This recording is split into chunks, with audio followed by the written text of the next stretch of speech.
In this video, we'll be replacing the plastic water tank on the OS-27 Sawmill with an aluminum water tank.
Using a 12mm socket, I loosened the 4 nuts and removed the water tank from the machine.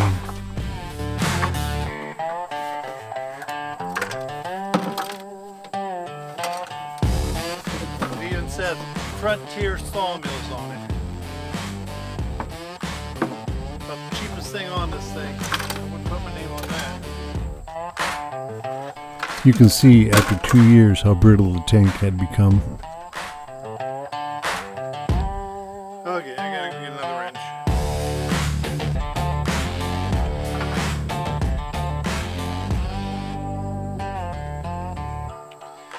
I think we're gonna work out with just 2 bolts. I think we'll be good. Okay, so I found some bolts.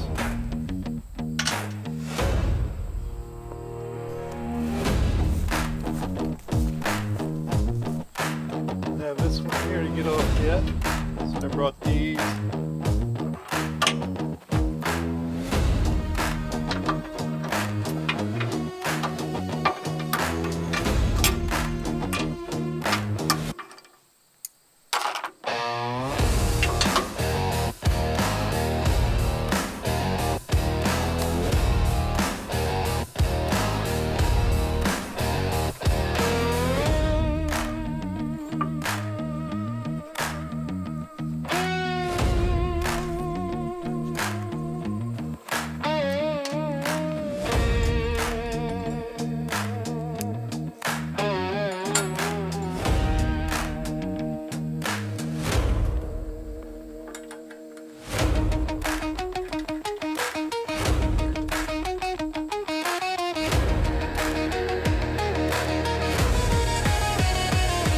Here I had decided to swing the opening of the bracket towards the inside of the saw to avoid any sharp or protruding objects where the operator was standing.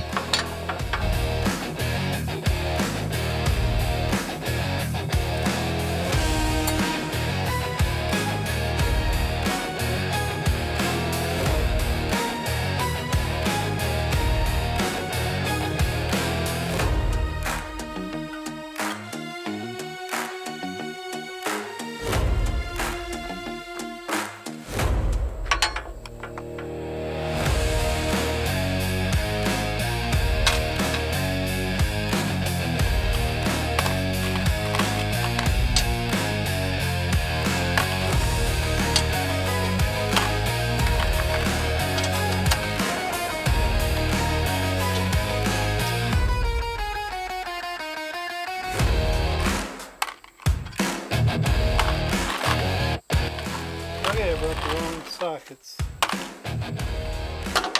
Wrong drive.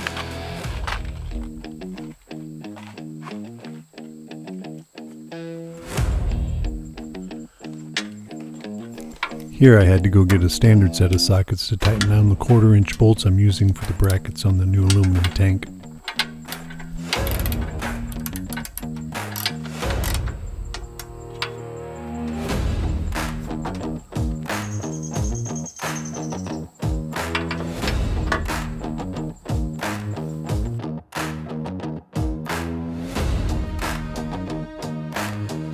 As you can see, this is the actual page where I purchased the tank. They're calling it a 5.5 gallon auxiliary aluminum gas tank. It's 8 inches round by 26 inches long and has a 3/8 national pipe thread outlet.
Brake thing never did work.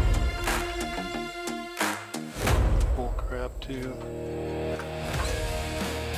Supposed to squeeze the hose off. Paid extra for that. That was a joke.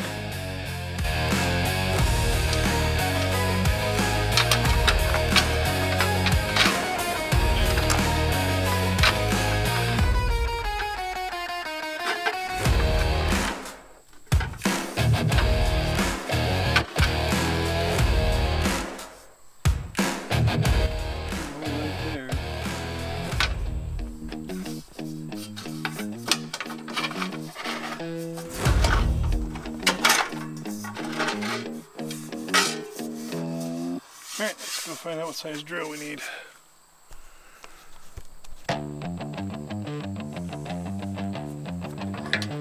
Okay, so I got an 1 1/8. This is a carbide bit, and it's made for steel.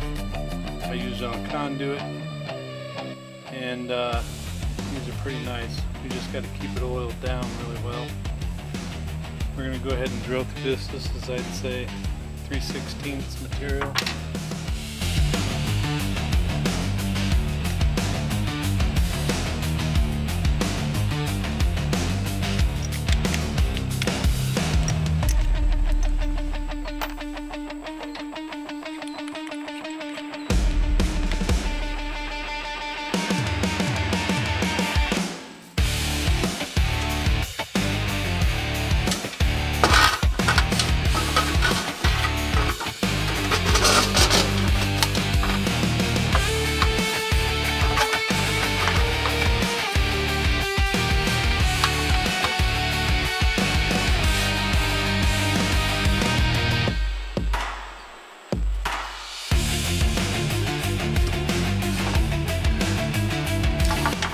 Here I'm positioning the tank to mark the center of the hole to be drilled.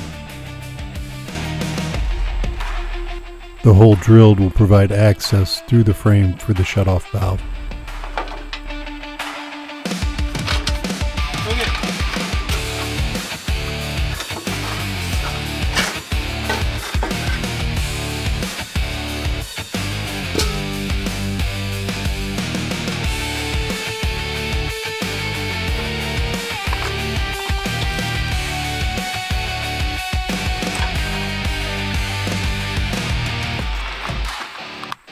Once the hole is marked, I use a center punch to provide accuracy for starting the drill in the center of the hole.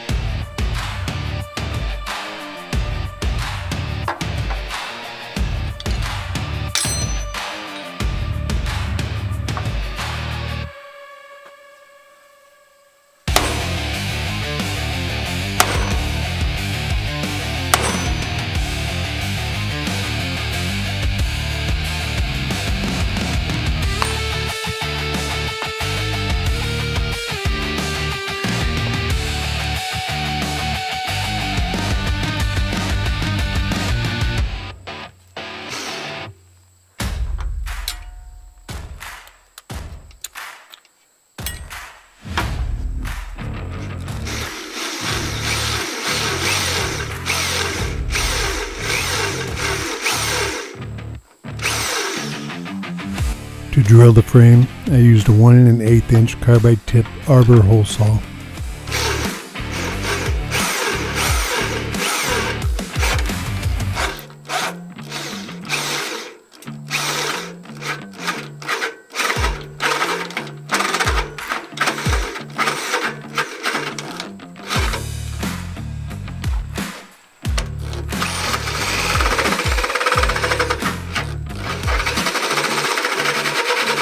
It's important to keep the carbide tip well oiled while drilling.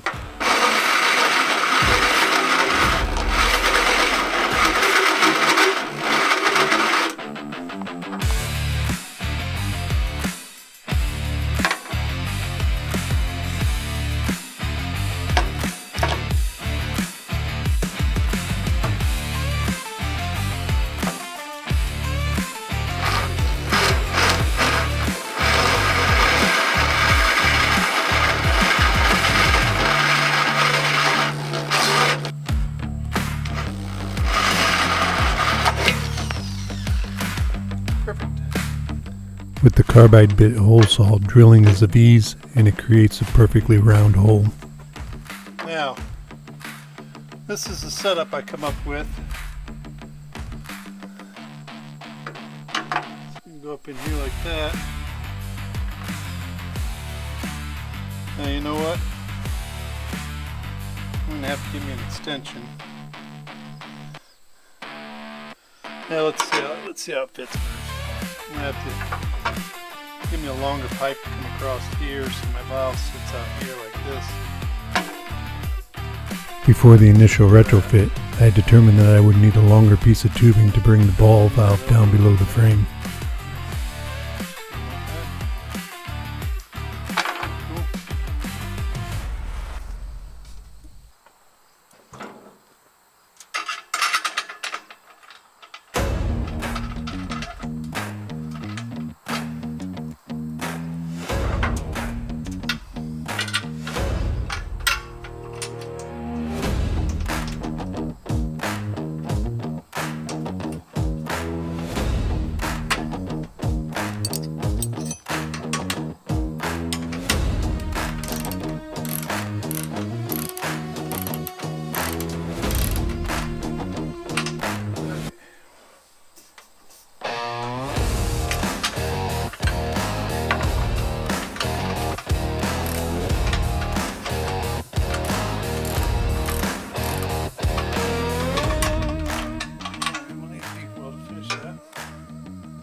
Get some tape for that, so it don't leak.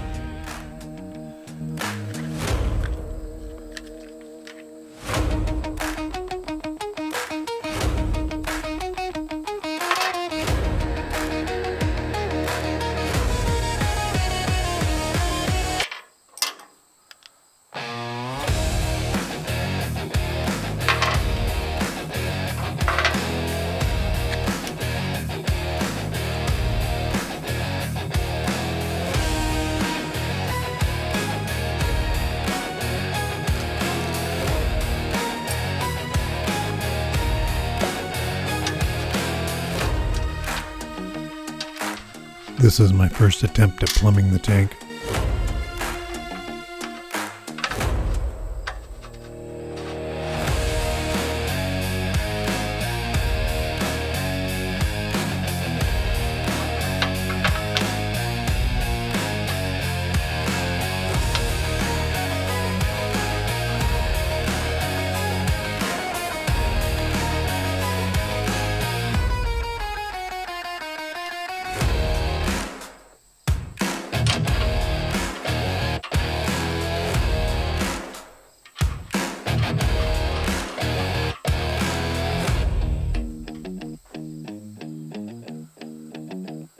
As you can see by this picture, the ball valve is up under the frame, which makes it hard for the operator to reach. Okay, so what we have here is a brass hose barb, a 3/16 by quarter, hooked to our tubing there.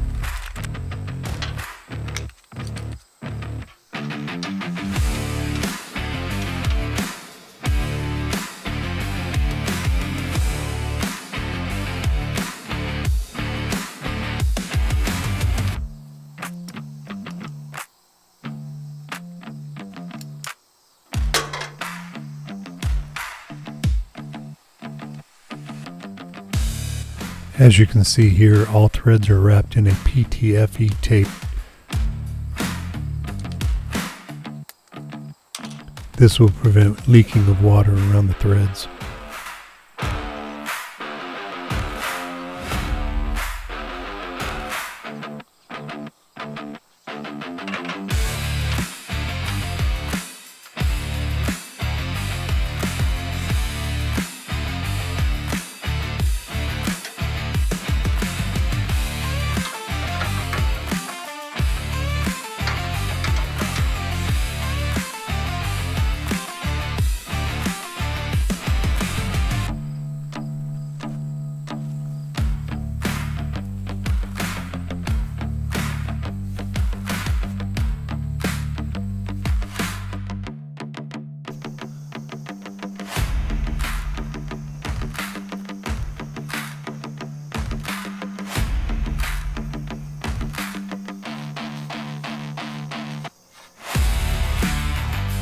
From here, I extend the ball valve down below the frame so the operator has ease of access.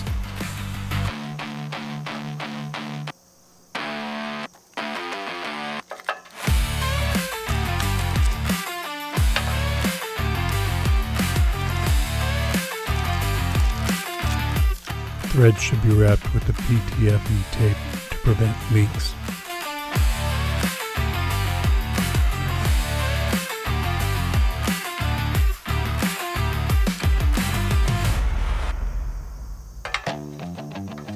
To plumb the tank, I purchased a 3/8 NPT by 3-inch brass tubing threaded on both ends. This threads onto the bottom of the tank.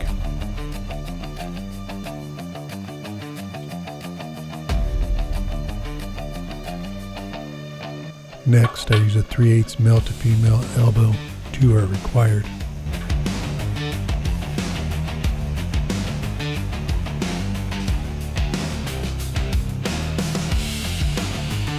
The second 3/8 male to female elbow.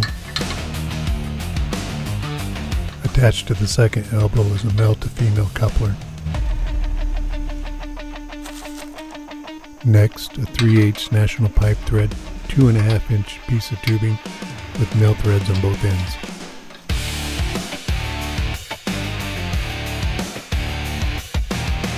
Next, we use a 3/8 female to female 3/8 ball valve. On one end of the ball valve, you attach it to the 2.5-inch piece of tubing. On the other end of the ball valve, use a 3/8 to 1/4-inch brass barb.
At this point, I didn't realize that tightening the cap onto the tank created a vacuum where the water wouldn't flow.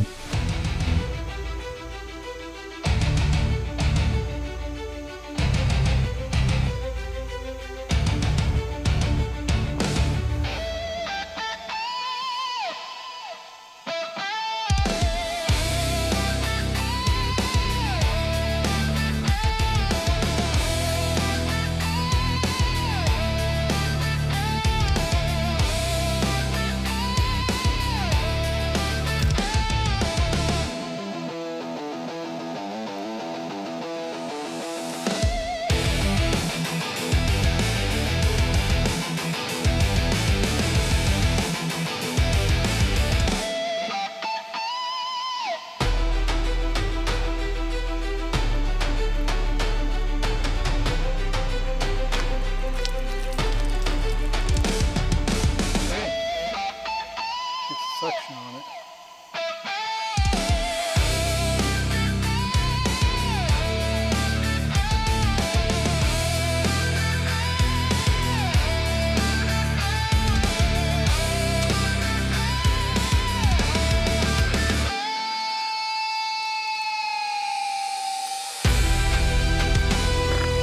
With the new water tank and valve setup, time is saved through less water fills and better control of the water flow.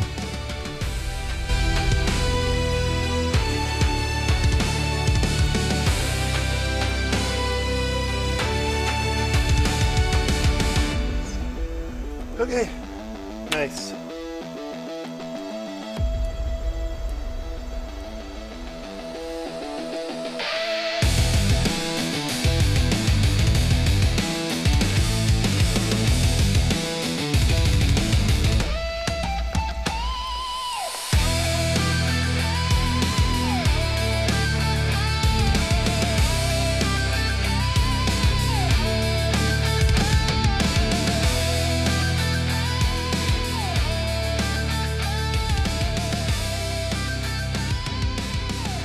If you like this video, give us a thumbs up and subscribe to CustomSawworks.com.